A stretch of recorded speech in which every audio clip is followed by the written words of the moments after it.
It's hard to believe that we're already December. Time flies. Time flies, and many things have happened.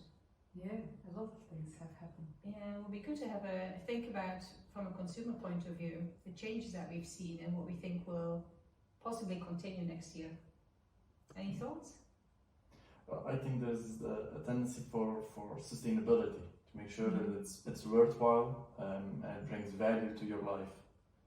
Yeah, and where have you seen that, or what has Frederik done that? I think if you look at shopping behavior and pricing, there's a tendency for people to buy, to be price conscious, to be aware of what they're buying and think about, do I really need this? On the other hand, there's also a group that wants to go for indulgence, wants to go for a treat and says, I only live once. I think that's, but do you think that the price behavior, the fact that they're a bit careful with what they spend, is it driven by that sustainability, a new way of life, or is it more driven by lower budget that people have available because of COVID?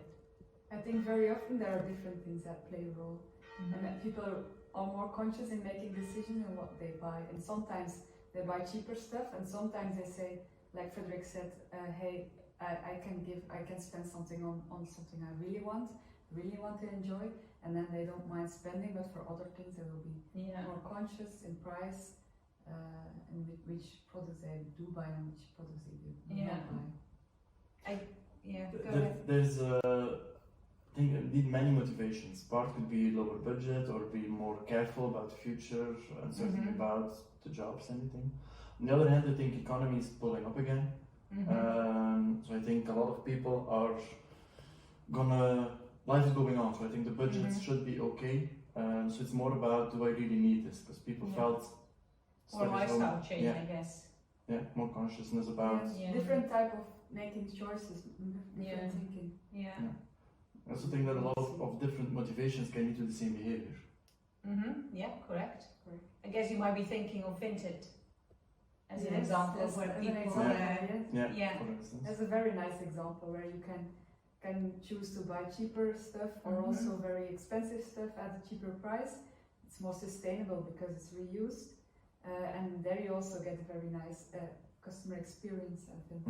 For example. You wonder what's going to happen with this, because I can see that my daughter's behavior and her friends, I mean, they mainly shop at Vinted, which is kind of a fraction of the price.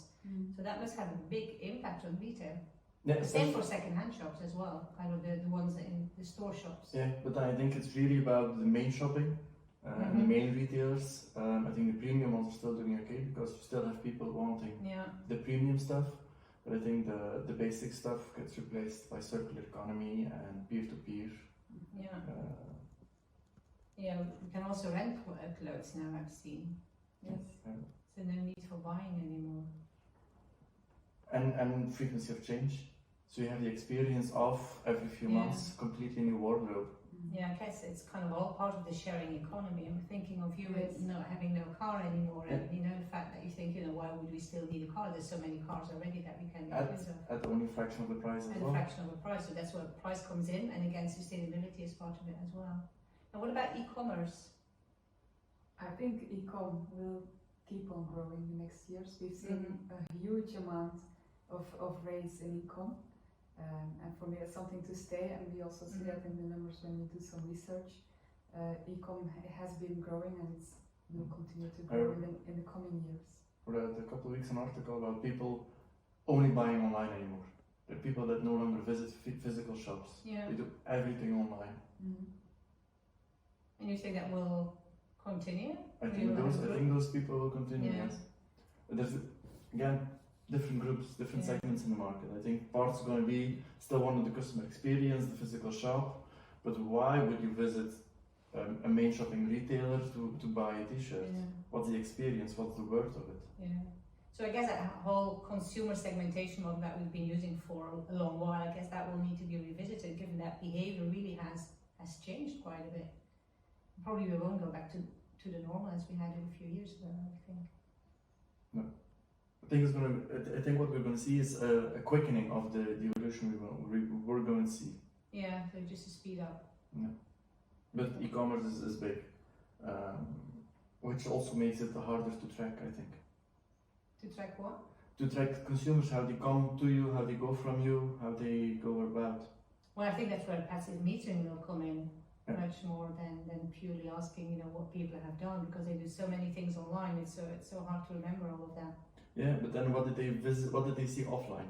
What's the word of the That's where billboards omnichannel comes in. yeah? Yeah. What's the word of those and what's the return on investment on them? So I think Yeah. that's also going to be a hard one. Anything to add? Not particularly. No. So you're full of surprises again, maybe next year. But I think it will be important to follow up what consumers have done this year and what will stay and what further changes that we might see.